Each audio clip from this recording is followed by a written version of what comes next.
Welcome in, everybody, to Betting Pros. It's time to place your bets. It is me, Joey P, Joe Pisapia, and this is BP NFL. With me today, Andrew Erickson, the Undertaker himself, and the coolest cat on the planet, Terrell Furman, the host of Fast Break Bets, and we're going to break down Week 3 of the NFL preseason. This is it. This is where the rubber meets the road. Some teams aren't playing everybody, or anybody, I should say. Some teams are playing some people. And we're going to try to get through it as best we can, trying to figure out where the best wagers will lie, where we should be placing our bets. And the boys have some wagers that you should be looking at this week in preseason football. Don't forget, make sure you download the Betting Pros app and sync your sportsbooks for free. That's right, for free. So you can get the best lines at the best spots and use all the tools at Betting Pros. Having those tools at your fingertips is the way that you learn how to profit quicker, especially if you're new or even if you are somebody that's been betting in a lot of spots before. You're a veteran, salty bettor like me.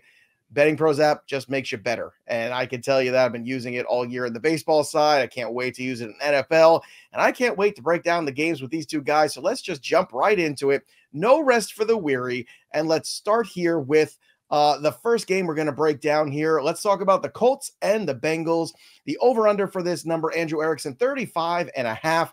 And you, my friend, are going with the under. Let's talk about it. Well, I'm going for the under because that's been the most way to make money in the preseason so far this year. The under, if you look at the 32 games that have played, 26 have gone under the total. So that's right around 79%.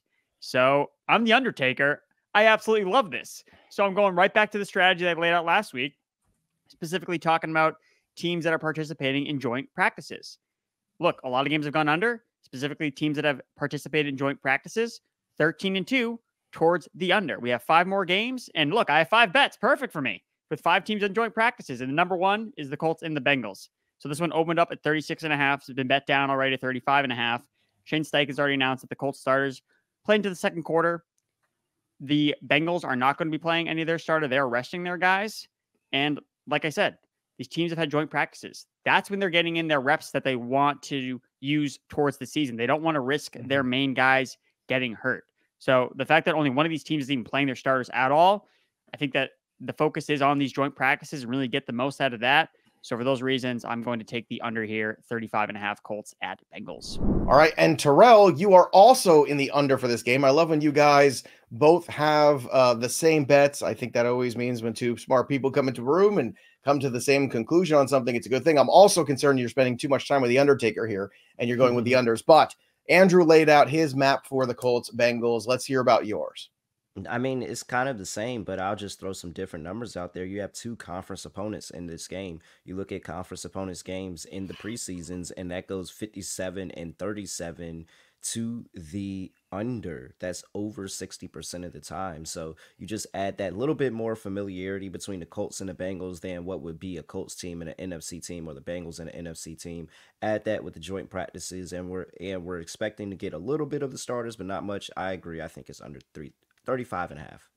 All right, next one on our list here, Dolphins at Buccaneers. And what a surprise, Andrew Erickson also looking at an under. This is a bigger number, though, 38.5 here on this one. So, Andrew, let's break this one down. Yeah, that's why I love this. This is probably my favorite bet of the week because the number is already high. You know, just based on what we see historically, betting unders 38.5 in the preseason, that's profitable. So the fact that we're having so many unders hit anyway, and we're getting a number this big, take advantage of it. Look, I think that the Dolphins are in a situation where teams are chasing what they did last week because they threw the ball so many times because all the running backs were hurt, but they just released Salvon Ahmed. So clearly they're not worried about their running back depth heading into this preseason game. So I think they're going to see a more balanced approach. They're not going to see them throw the ball nearly as much. I think that's what's driving this number up. And I'm just going to fade it because you look at the Dolphins, their defense in the preseason, allowing the second fewest points per game in the preseason. Again, these teams are participating in joint practices.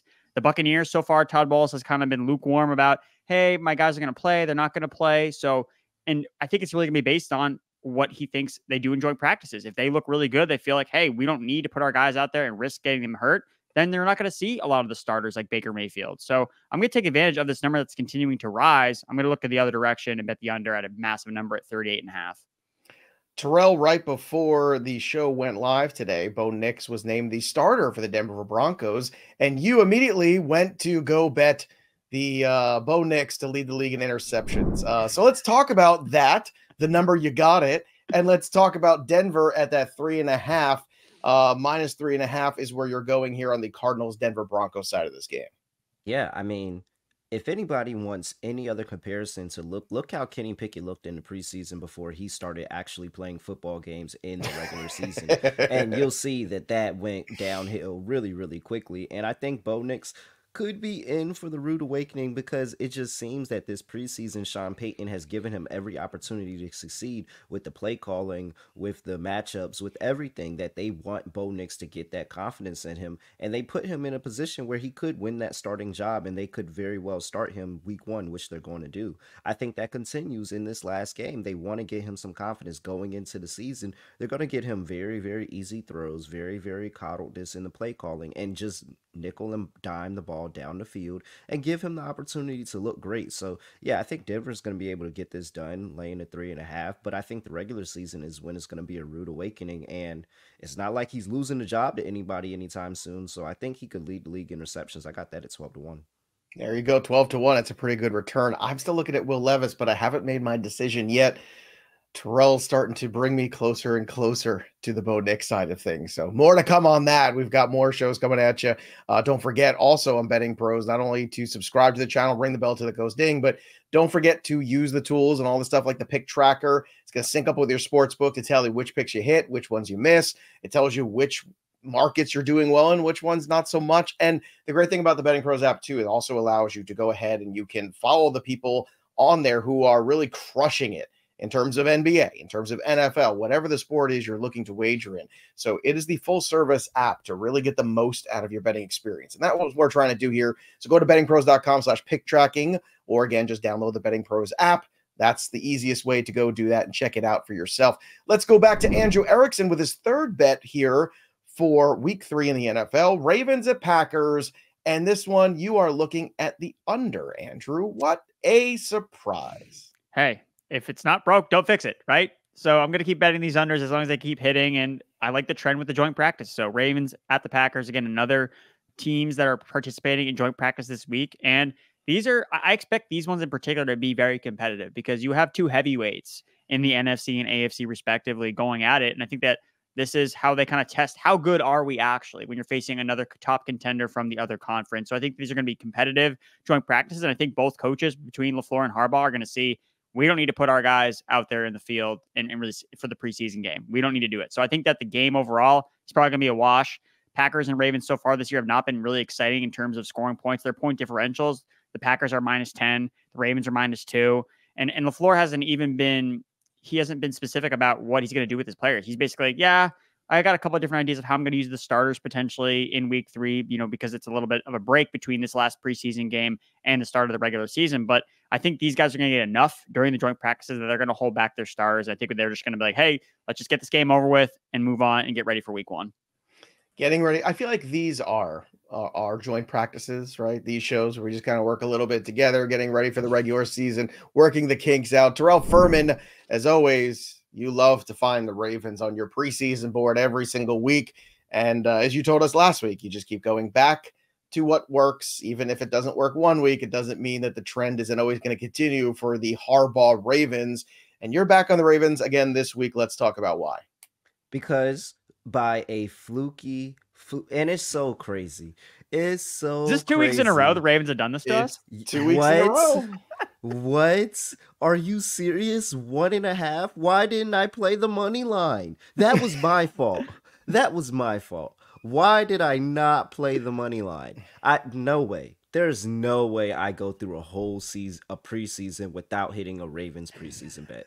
Like, at this point, I don't care. If you want to fade it. There, you can have it. But this is John Harbaugh. This is a team. And then they look good. Josh Johnson started the game like 11 for 11. He was 11 for 11. He played very well in that game. And so it was freaking Leary. And then Emory Jones came in and played really, really well. Man, I'm just, no, that's it. They're going to figure it out. They're going to figure it out. That is my only handicap. They're going to figure it out. Ravens plus. Terrell, could it be a good omen though? Like maybe the Ravens for a change should lose all these games. Maybe this is the year they win a Super Bowl because they are not the kings of the preseason. Like, I mean, if you believe in fluky, weird, stupid things like that, maybe this is the path for them. Maybe for once They're not the kings of the preseason going into regular season and then fall short in the playoffs. Who knows? Maybe it's an omen of good things. Let's go to the Rams at Texans. 34.5 is the number for this one. And this is another one for the Undertaker to choke slam into your wallet. Go ahead, Erickson. Take it away. Yeah, so I like the under on this one because, surprise, surprise, it's another joint practice. But specifically, it's the Texans' first joint practice that they've had during this offseason. So this is technically their fourth preseason game because they were participating in the Hall of Fame game.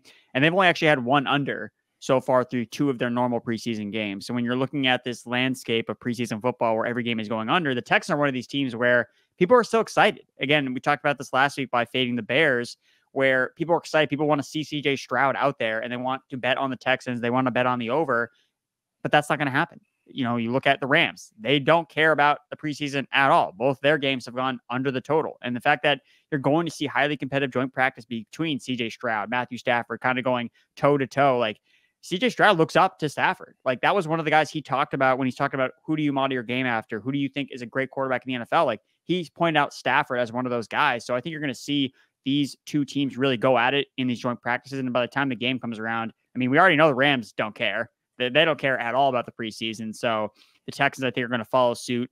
And just that's why I'm going under 34.5. Are you saying you didn't enjoy Stetson Bennett? Is that what you're saying?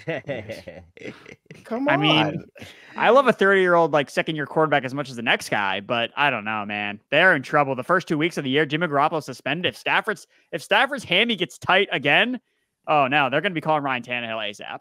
Oh no. What about Jordan Whittington? You enjoying him, Terrell? He's been fun to watch in the preseason. I added him in my dynasty league just for S's and G's last week. I mean, look, man, with the way Rams wide receivers' health has been the last couple of years, I don't know, like maybe it's a nice little move, but he looks sharp. I mean, is anybody better than the Rams at discovering these kind of guys, right? I don't know. Mike Tomlin and that group, they found some diamonds in the rough. They ain't last long, but they were good when they were with him. All right, let's go to another one of Terrell's bets. Speaking of Tomlin, there's the Steelers at -6.5 in this one. Steelers at Lions. Terrell, let's break this one down. What's your point of view on this game between Pittsburgh and Detroit, and especially after what you saw out of both the quarterbacks in Pittsburgh last week? Russell Wilson taking sacks everywhere, Justin Fields continuing to be up and down. What's your big takeaway from this one? Is that they need a game. They need a game in the worst way. And I'm still backing Mike Tomlin, who takes the preseason serious. And there's a reason why the Steelers and the Patriots are the only two teams that haven't named their week one starter yet, is because they don't even know who it's going to be. And they're going to use this game to figure it out. So I think that now, with the departure of Matt Canada last year and you bring in Arthur Smith, you have to prove to not only your fans, but to the team itself that this offense can move the ball and put up some points. And they haven't been able to do that in the preseason yet. I think they do that in this game, that the Lions staff is going to just take a second back, not stars if they do minimal time, and just focus on the season. I know who the starter is going to be in week one. It's going to be Justin Fields, because Mike Tomlin's not insane. And there's no reason to be starting Russell Wilson. He is done. He is dusted. It's over. At least see if you have the future in Justin Fields this season. You're probably not competing for a championship anyway. Figure it out. Maybe the kid grows over the season, but start at week one. No more nonsense. No more pretending. So Mike Tomlin, that's my missive to you. I hope you're enjoying the show today. Let's go back to the boys here for one more each. Jaguars at Falcons. The number for this one is 7, and it's on the Atlanta side plus. So let's talk about it here. Andrew Erickson, your thoughts on Falcons Jags? This game, again, I'm going out of my expertise here. I'm trying to bet spreads when it comes to preseason. And so far, this is what happened. This is when the Undertaker went and became the American Badass, and he got on the motorcycle. Everything got really weird for a while there. His music changed. It's no good. He's wearing a bandana. The whole thing was not their best. So if you're going to fade any of my picks, this would probably be the one to do it, because even looking back at last week, I had a 5-leg parlay, got burned by a Browns money line. I had another parlay that got burned by another spread pick. So for me, I don't know what's going to happen, but I figured I'd do my best to try to find one. And even when I'm looking at my notes, and I'm still not sure how I feel about it, but I'm just going to lay out the case and let the viewers decide what they want to bet on. So for me, I just have problems wrapping my mind around laying 7 points in a preseason game with the Jaguars, a team that, it's preseason. Like, no one actually cares about winning. I like how Terrell brought up the Steelers and Lions and how the Steelers, I can buy and they need to look good. Like that makes a lot of sense to me. So if I'm going to lay points, if I'm going to lay almost a touchdown, I want to do it in that game, like Furman said. But in Jaguars Falcons, where the Falcons, okay, they're doing the Rams thing. They don't really care about the preseason. They're 0-2 in the preseason. They're not playing anybody of relevance. Michael Penix, maybe the starter week 1. Who knows? But even so, over the last 2 weeks, they haven't lost a game by more than a touchdown, despite not caring. And you look at the Jaguars, well, historically, Peterson had not given any cares about the preseason, but now they're 5-0 the last 2 years in the preseason under Doug Peterson. So that does scare me a little bit. But I just think that even though Peterson says he's going to stay the starter, he's going to play the starters in this game against the Falcons, it's still a lot of points. It's a whole touchdown in a game that neither team is really trying to win. And it's the first time the Jaguars are actually going on the road in the preseason. So I feel like that's less about, hey, we want to show off for our fans. It's more, hey, let's just get this game over with and get ready for week 1. So again, I looked at this on both sides. Originally, I opened up thinking I was going to be on the Jaguars -7. But then when I went through both sides, I was like, you know what? I'm going the Falcons +7. Give me all those backups, baby, against Doug Peterson. If I can bet against Mac Jones with a touchdown on my side, I'm going to do it. So there you go. Falcons +7. Spoken like a true Patriots fan. Furman, tell me, worst gimmick change for the Undertaker, Ministry of Darkness or American Badass? Which one was more frustrating at times for you? I just feel like the American Badass was a whole different person. Like that's not even like I didn't even believe that was him. I thought it was like his evil twin that kind of came around. And so the irony is that's actually him. Like that's actually like we don't really care you. We like this character a bit better than you. Yes, stop talking so much. All right. Well, Erickson saved his worst for last. Terrell, do you have your best for last here in this last one? Patriots and Commanders. You're going the under the small number 33.5. Yeah, I think it's a small number at 33.5. And I understand why it's so small because we're getting to that point in the season where, yes, this Patriots team does have a quarterback battle going on and they're trying to figure it out. But it doesn't seem like either one of the options really want to take the job from either one. Like they're like, oh, you be the starter. No, you be the starter. Let me take over half the way. No, you be the starter. Let me take over half of the way. Like, I just think that neither one of these guys really want it. And we have two defensive head coaches that are coaching up the bottom parts in the depth of their defense. Like both of these two teams have been really, really good to the under this preseason. They've been really, really solid in holding teams under points. And so I like this situation where I'm just trusting the coaching staff on the defensive side of the ball, which both of these two guys are really, really good with in Gerard Mayo and Dan Quinn. And I'm going to say that this is going to be an ugly game. The Patriots don't feel good at all about who they have going into week 1 as the starter, but they just kind of pick a guy. And the Commanders really don't have anything to play for because they know Jayden Daniels is their guy. They know the offense is going to be improved. So it's just kind of a wash. I am looking forward to that Commanders offense. I think they're going to really surprise a lot of people, cover a lot of numbers early in September and sneak up on people. I really do. And that's going to be fun to go. Also, what's going to be super fun is the fact that finally, this is the end of preseason because I don't know about you boys. I want to get to football that matters. So that's why I'm most excited about week 3. But why are you most excited about it? What are you looking to see in week 3 here in the preseason? And why is it Justin Fields finally taking that job from Russell Wilson? Drop your comments below. And again, subscribe to the channel. Don't forget to drop those comments. Ring the bell till it goes ding for notifications. And join us every single day for the best in the world in covering betting. That'll do it for us. But the story of the game goes on. For Andrew Erickson and Terrell Furman, I'm Joey P. We'll see you next time, kids.